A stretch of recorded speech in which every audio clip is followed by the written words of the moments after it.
It's the end of the day with Ray. Hello, my friends. This report is so serious it has to come to you on a Friday. I cannot wait for the weekend. Ladies and gentlemen, we have a special report this Friday. Apparently, there's some Easter egg festivities that have turned communist. Easter egg festivities turning communist here in America is not a good thing, and we want to jump right in there and share the story with the world, especially those friends of mine that sell technology. Ladies and gentlemen, we know the China technology threat. We've read about it, we hear politicians talking about it, but I assure you, none of them are bringing you the story like me. And I take pride in that because at the end of the day, we have to have the news, regardless of how painful, sarcastic, or idiotic it might be. Because it's through the sarcastic, idiotic, satire news that sometimes we all wake up to a reality that we probably should be addressing. So without any further ado, let's jump in here and see this news story about an Easter egg festivities that are turning communist. Ladies and gentlemen, we all know the Lexmark facility there in Kentucky. There it is, beautiful front lawn. That lawn is ripe for an Easter egg hunt. You would think, holy smokes, what a great place to have an Easter egg hunt. Lexmark thought the same thing. But you'll remember the last news story regarding Lexmark. I brought out that hypothetical that they probably put the China flag in front of the building. There's that China flag sitting in front of the building. They made some other changes. They made some big changes. They made some changes around the Easter egg hunt that I think are really going to freak some people out. Ladies and gentlemen, they're not calling it the Lexmark Easter egg hunt. They're calling it the Communist Spring Kids Party. The Communist Springs Kids Party, and they've changed the sign out front to reflect who they really are. It says 9 Star Communist Party Company. This is big news coming out of Kentucky, ladies and gentlemen. Big news. But let's check on this, Easter egg hunt, see what's going on there.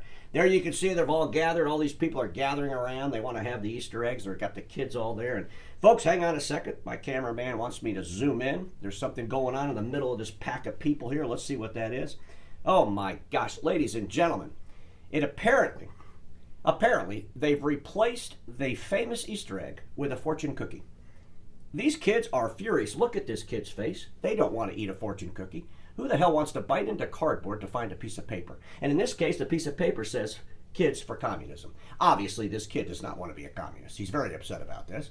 I mean, he wants the egg. You open up the egg, you get the little prize inside. This is big, big news coming out of Kentucky, folks.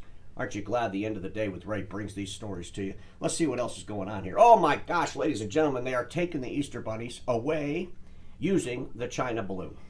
They are taking the Easter bunnies off the lawn at Lexmark back to China using the China balloon. They're loading up the Easter bunnies. This is a very, very disturbing story, ladies and gentlemen. Apparently, there's some kind of a protest. Let's see what's going on with it. Oh, there they are. People and rabbits together. People and rabbits together are protesting. Let's see what they're saying. Keep free rabbits free. Easter bunnies fighting for freedom. Rabbits have rights. These rabbits getting around with the people. They're working together. They're upset about this. They don't want the Easter bunnies going back to China. Apparently, it's the year of the rabbit in China. And the year of the rabbit in China consumes a lot of rabbits. And they needed more rabbits, so they went to the Easter egg hunt at Lexmark. They grabbed the rabbits, took them away in the China balloon. I'm asking this question as a hypothetical. What else is in the basket with the rabbits?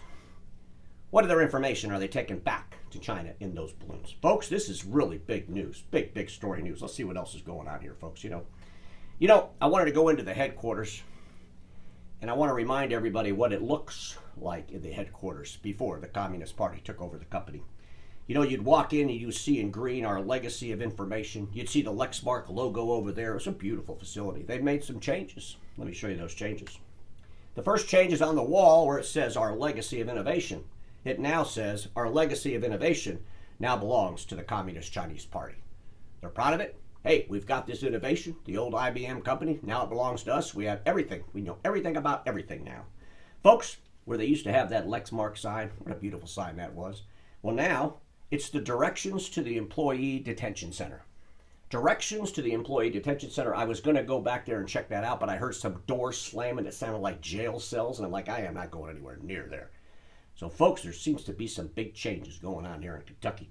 But then I started thinking to myself, what's going on back out there in the lawn with those kids crying about the fortune cookie replacing the Easter egg and all that. So let's see what's going on there.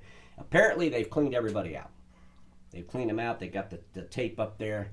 I guess there was some ruckus there in the trees with that little kid. He was mad about the fortune cookie, and I don't know what the communists did with the kid. Hopefully, they didn't put him in a balloon and take him back to China. But folks, over here, you can see by the sign, there's something over there. It looks like some rabbits or something. Let me see what we got over there. Let's zoom in a little bit. I wanted to let all the little kids know they didn't get all the Easter bunnies. There are some Easter bunnies left, so next year we will have Easter egg hunts, but I strongly suggest you don't do those Easter egg hunts on the front lawn of a communist-owned company. But ladies and gentlemen, here's the bottom line. As I'm doing this story, I'm thinking to myself, we got another big holiday coming up. That big holiday is the 4th of July. What's going to happen on the Lexmark lawn on the 4th of July? Well, this is something I imagine, totally my imagination, but you tell me, could it actually happen? I think they're going to change it from a 4th of July party to a 9-star Military Awareness Day. 9-star Military Awareness Day, you can see Chi himself will probably come, get in the car, drive across the lawn at Lexmark. You can see the Lexmark building right there. Folks, I think this is where we're headed if we all don't pay attention to the China Communist Party technology threat.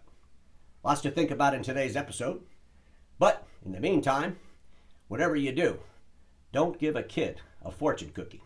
They want an Easter egg. Thanks for watching, my friends, because everybody watching me knows this. Status quo is the killer of all that'll be invented. Don't get stuck in status quo, and I'll see you all on Monday.